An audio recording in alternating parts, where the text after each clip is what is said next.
Hi everybody. Now, I want you to imagine you, you're laying in bed one night and you keep hearing this knocking on your door. And so you're very confused because you lock the doors. You go to open your door, but nobody is there. And you just keep hearing it.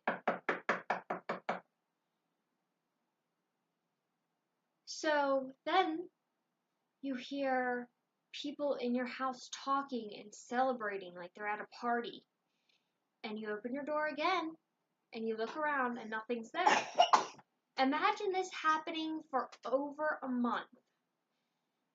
This is what it's like to have schizophrenia. Many people do not realize that what they're experiencing are just hallucinations. And unfortunately, not a lot of people seek help. Schizophrenia is defined by hallucinations that aren't really there. There's positive symptoms and symptoms where lack of social communication as well.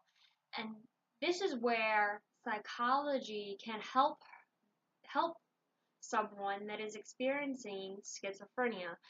This person that I've just described who keeps hearing knocks and people partying in the house, they need to be seen by a therapist or psychiatrist. They need to be evaluated somehow. Furthermore, I would like to elaborate on the importance of psychology. My story above shows just how important psychology is and what it means to society. So, what is psychology? Psychology is defined by the study of human behavior, and it's studied by studies. We study human behavior.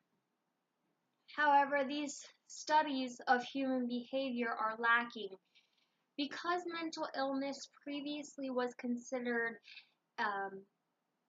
a bad spirit taking over the body, or the devil taking over your body, or some type of other disease, that these people were subject to torture.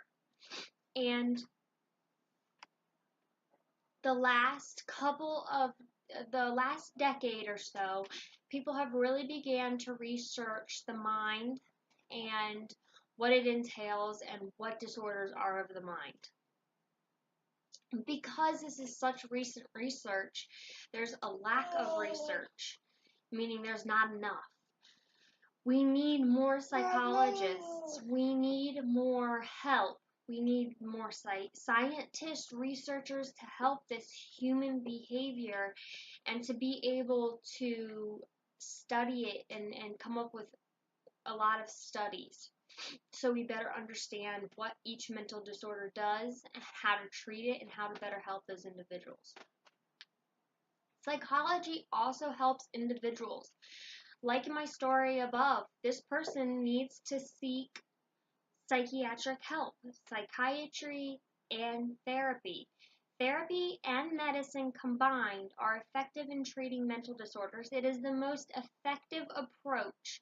Therapy, psychotherapy, which is seeing a therapist, and medication, both of them combined, is the most effective way to overcome a mental illness. Patients want to lead normal and productive lives, and that's what psychology helps them to do. We study it, and then we treat it, and it really helps the individual and their lives. Statistics show that 1/3 of all people in the United States and all over the world actually shows that 1/3 of people, they're suffering from a mental illness, whether it's anxiety, depression, bipolar disorder, schizophrenia, which are the most common ones. 1/3, and that's an alarming number. However, with effective treatment, meaning therapy and medicine, many people recover and they live productive lives. Now, Psychology also helps our society. Recent studies show that mental illness is linked with homelessness, poverty, and low income. Now, I don't know whether mental illness causes all these or these cause mental illness. Regardless of what that is, there still shows a homelessness, poverty, and low income. So if we can get more psychologists and more people involved in the psychology field, then we can decrease homelessness, we can decrease poverty, and we can increase overall income, which better helps society. We can also, the more people that we get in the psychology field, we can help us better understand human behavior. We won't understand human behavior until we actually get in there and study it and understand it and have a complete array of every study that's done on it. In conclusion, what action can you take to better the field of psychology? Thank you.